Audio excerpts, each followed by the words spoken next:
আসসালামু আলাইকুম ওয়া রাহমাতুল্লাহি ওয়া বারাকাতুহু ওয়া মাগফিরাহ। সম্মানিত ভিউয়ার্স, আজকে আমরা আলোচনা করব হযরত নূহ আলাইহিস সালাতু ওয়াস সালামের যুগে যখন মহাপ্লাবনের মাধ্যমে আল্লাহ পাক রব্বুল আলামিন একটি জাতিকে ধ্বংস করে দিয়েছিলেন। নূহ আলাইহিস সালাতু ওয়াস সালামের সম্প্রদায়ের মধ্যে একজন নেককার মহিলা ছিল।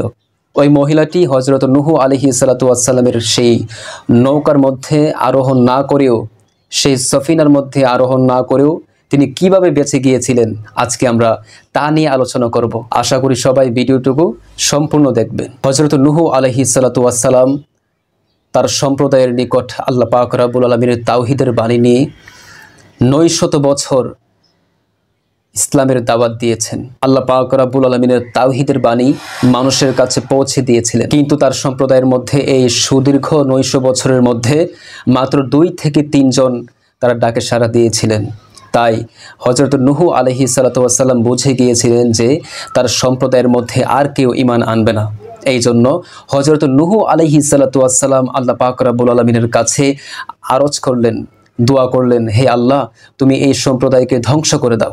আর আল্লাহ পাক রব্বুল আলামিনও তার প্রিয় পয়গম্বরের দোয়া কবুল করলেন। হযরত নূহ আলাইহিস সালাতু ওয়াস সালামকে আদেশ দিলেন নৌকা বানানোর জন্য এবং বললেন, আমি অচিরেই এমন একটি মহাপ্রলয় অবতীর্ণ করব যার মাধ্যমে সমস্ত কাফির সম্প্রদায় ধ্বংস হয়ে যাবে। আর এই সফিনার মাধ্যমে, এই নৌকার মাধ্যমে আমি আল্লাহ পাক রব্বুল আলামিন মুমিন বান্দাদেরকে সেই মহাপ্রলয় থেকে, সেই মহাপ্লাবন থেকে রক্ষা করব। অতঃপর আল্লাহ পাক রব্বুল আলামিন হযরত নূহ আলাইহিস সালাতু ওয়াস সালামকে আদেশ দিলেন নৌকা বানানোর জন্য।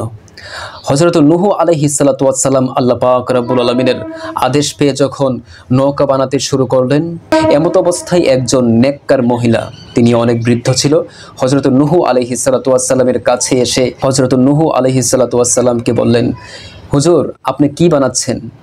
আপনি নৌকা বানাচ্ছেন কেন? তখন হযরত নূহ আলাইহিস সালাতু ওয়াস সালাম ওই মহিলাটিকে বললেন, অচিরেই আল্লাহ পাক রব্বুল আলামিন এমন এক মহাপ্রলয়, এমন এক মহাপ্লাবন অবতীর্ণ করবে, তাদেরকে চিরতরে ধ্বংস করে দেওয়ার জন্য আল্লাহ পাক রব্বুল আলামিন এমন একটি মহাপ্লাবন অবতীর্ণ করবেন, যে মহাপ্লাবনের মাধ্যমে আল্লাহ পাক রব্বুল আলামিন সব কাফের সম্প্রদায়কে চিরতরে ধ্বংস করে দেওয়ার জন্য আল্লাহ পাক রব্বুল আলামিন এই মহাপ্লাবন অবতীর্ণ করবেন। এই নৌকার মাধ্যমে আমি আল্লাহ পাক রব্বুল আলামিন মুমিন বান্দাদেরকে রক্ষা করব।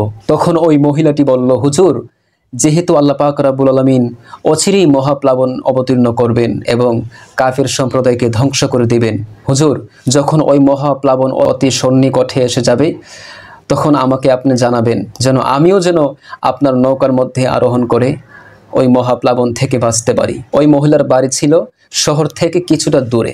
অতঃপর যখন আল্লাহ পাক রব্বুল আলামিনের প্রতিশ্রুত সেই মহাপ্লাবন অতি সন্নিকটে চলে আসলো, হযরত নূহ আলাইহিস সালাতু ওয়াস সালামের নৌকাটা ছিল 3য় তলা বিশিষ্ট।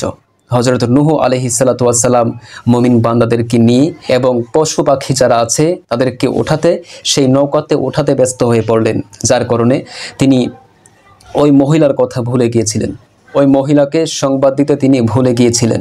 অতঃপর যখন পৃথিবীর মধ্যে আল্লাহ পাক রব্বুল আলামিন সেই মহাপ্লাবন অবতীর্ণ করলেন, আস্তে আস্তে কাফির সম্প্রদায়গণ সেই মহাপ্লাবনের মধ্যে ডুবে ডুবে ধ্বংস হতে লাগলেন।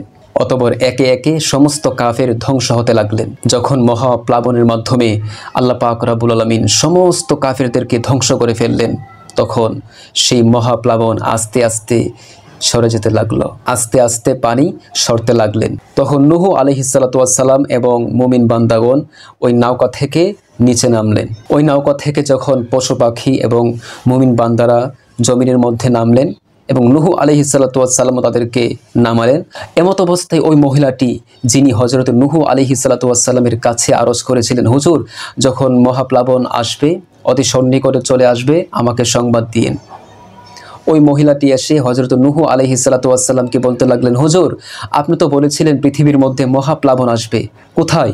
আমি তো প্রতিটি মুহূর্ত আমি অপেক্ষার প্রহর গুনছি, কখন সেই মহাপ্লাবন আসবে আর আপনি আমাকে সেই মহাপ্লাবনের কথা অবহিত করবেন।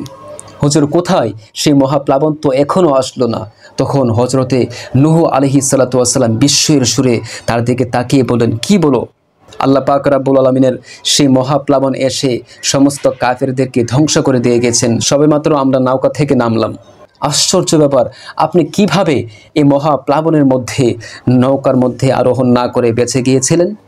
এই মহাপ্লাবনের মধ্যে নৌকার মধ্যে আরোহণ না করেও আপনি কিভাবে নাজাত পেলেন? তখন ওই মহিলাটি বলল, হুজুর, আমি বুঝে গিয়েছি আল্লাহ পাক রব্বুল আলামিন আপনাকে যেমনভাবে ওই নৌকার মাধ্যমে ওই মহাপ্লাবন থেকে বাঁচিয়েছে, ঠিক সেইভাবে আল্লাহ পাক রব্বুল আলামিন আমাকে এই কুঁড়ে ঘরের মধ্যে আমাকে বাঁচিয়েছে। আমার একটি কুঁড়ে ঘর ছিল, সেই কুঁড়ে ঘরের মধ্যে আমি থাকতাম। মহাপ্লাবন অবতীর্ণের সময় আমি সেই কুঁড়ে ঘরের মধ্যেই ছিলাম। আল্লাহ পাক রব্বুল আলামিনের ওপর ভরসা করেছিলাম। আল্লাহ পাক রব্বুল আলামিন সেই কুঁড়ে ঘরের মাধ্যমে আমাকে বাঁচিয়েছেন। আল্লাহ পাক রব্বুল আলামিন যাকে ভালোবাসেন তাকে এইভাবেই বাঁচিয়ে দেন।